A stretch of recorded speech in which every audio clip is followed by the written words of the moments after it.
Se você acompanhou o UFC 261, você assistiu uma das piores fraturas que já aconteceram nesse esporte.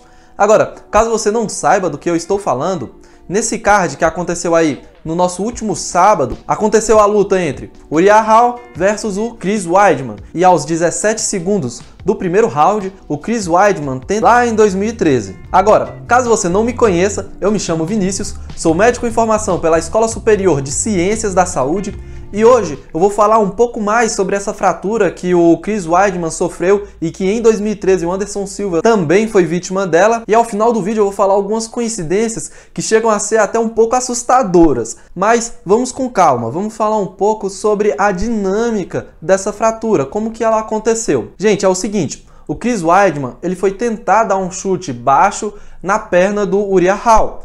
Acontece que o Uriah Hall, que não é bobo, ele tentou se defender, quer dizer, ele tentou não, ele se defendeu desse chute, abrindo um pouco a base dele e projetando o chute do Chris Weidman para essa região da canela, que é um pouco mais resistente logo abaixo do joelho. Essa defesa foi tão efetiva que, infelizmente, o Chris Weidman, ele quebrou a perna dele no momento que chocou ali as duas pernas. E a cena disso tudo é bem difícil de assistir. Para você entender um pouquinho mais dessa lesão, veja essa imagem.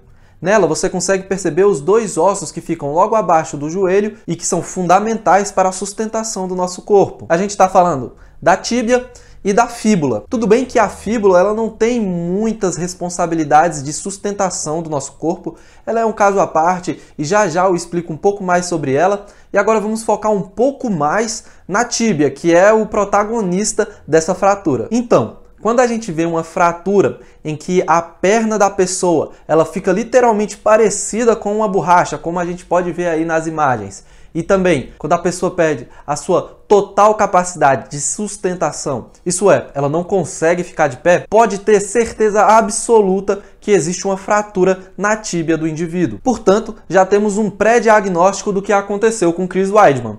A tíbia dele foi fraturada. Obviamente, após esse incidente acontecer, a luta foi interrompida imediatamente e você percebe que o Chris ele fica agonizando de dor, chega até a incomodar você assistir esse tipo de coisa. Isso se dá porque os nossos ossos do corpo eles têm uma camada externa chamada de periósteo. Essa camada ela é rica em inervação, irrigação, drenagem. Enfim, ela é a principal responsável de você sentir dor quando quebra qualquer osso. E a pessoa ela sente tanta dor, primeiro porque foi fraturado a região e por conta da movimentação. Eu não sei se você já quebrou um osso, mas quanto mais você se movimenta com um osso quebrado, mais ele vai doer. E é justamente por conta do periósteo. Tanto é que a primeira coisa que se faz dentro de um hospital, quando chega uma pessoa fraturada, é tentar imobilizar o mais rápido possível. Primeiro, para você diminuir a tensão que há naquela região ali e segundo, para o paciente também sentir menos dores. Certamente foi batido uma chapa ali no Chris Weidman e o resultado deve ter sido mais ou menos igual a esse daí. É claro, a gente também não pode descartar a hipótese da fíbula de Chris Weidman ter sido fraturada. Mas como a gente tem certeza que a tíbia dele foi fraturada, vamos focar mais no tratamento relacionado a esse osso, que é um tanto quanto curioso. Em primeiro lugar, o que certamente foi feito com Chris Weidman foi imobilizar a região, porque é como eu falei anteriormente, a gente precisa diminuir a dor que o paciente sente e também evitar que aconteça danos neurovasculares na tíbia dele. Após isso, o tratamento ele é feito com uma haste intramedular. O nome ele é um pouco complicado de entender, mas vamos com calma. Haste, porque é literalmente uma haste, como se fosse um prego mesmo do tamanho da tíbia do paciente. Intramedular, porque a região central do nosso osso é composto pela medula óssea, e é justamente por isso que é dado o nome haste intramedular. É uma haste que vai no meio da tíbia. Após essa haste ser inserida no osso do Chris, os cirurgiões ortopédicos eles vão colocar alguns parafusos laterais ao osso do paciente, porém encaixando na haste intramedular para que todo esse complexo fique bem justo, bem firme mesmo. É como se fosse uma maçã do amor, em que você pega ali o palito e enfia no meio da fruta para que ela fique sustentada ali. E tudo isso é feito justamente para que tenha uma integridade estrutural na tíbia do Chris. Bem, é possível que você esteja se perguntando, tudo isso aconteceu na noite do evento? Então, gente, eu tenho quase certeza que isso não aconteceu na noite do evento.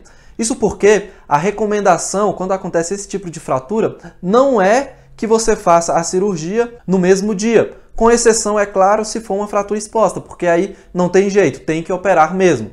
Agora, caso contrário, é possível até que ele tenha ido para a casa dele ou para o apartamento onde ele esteja, ter passado a noite ali e depois voltado para o hospital no dia seguinte. Em comparação com outras, essa cirurgia ela é bem mais simples. Isso porque é feita uma incisão no ligamento da patela do Chris Weidman. Aí, após essa incisão, você abre o ligamento e ali você vai ter acesso tanto à cabeça da tíbia propriamente dita, quanto toda a articulação do joelho. Após isso, é feito um furo ali na cabeça da tíbia, não de maneira aleatória, muito pelo contrário. É em uma área rigorosamente anatômica que deve ser feita esse furo e a partir desse furo você se insere essa haste que eu tô falando aí desde os 4, 5 minutos de vídeo. Após isso, os parafusos eles vão lateralizados ali à haste intramedular e esse conjunto todo ele serve para imobilizar literalmente o movimento daquela perna para que ele tenha ali uma integridade recuperatória muito melhor. O bom disso é que a estabilidade óssea é muito importante para todas as fraturas que acometem qualquer tipo de osso do nosso corpo. Por isso que quando ele fizer essa cirurgia, após algumas semanas ele vai poder fazer a fisioterapia ali de maneira intensa e certamente, se não houve nenhum dano na fíbula do Chris Weidman, ou caso não tenha tido dano nos vasos neurovasculares ali daquela região, certamente em torno de 3 a 6 meses de fisioterapia e etc, ele vai poder voltar a lutar, que é o que todo mundo quer, não é mesmo? Agora, sobre algumas curiosidades dessa luta, é que, gente, o Uriah Hall, ele lutou contra o Chris Weidman, certo? Acontece que a última luta do Uriah Hall aconteceu contra quem?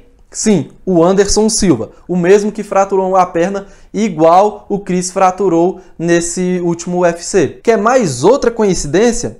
Acontece que em 2013, o Anderson Silva ele quebrou a perna bem semelhante ao Chris Weidman, não é? E você sabe contra quem o Anderson Silva estava lutando? Sim, contra ele mesmo, contra o Chris Weidman. Olha só que plot twist, não é mesmo?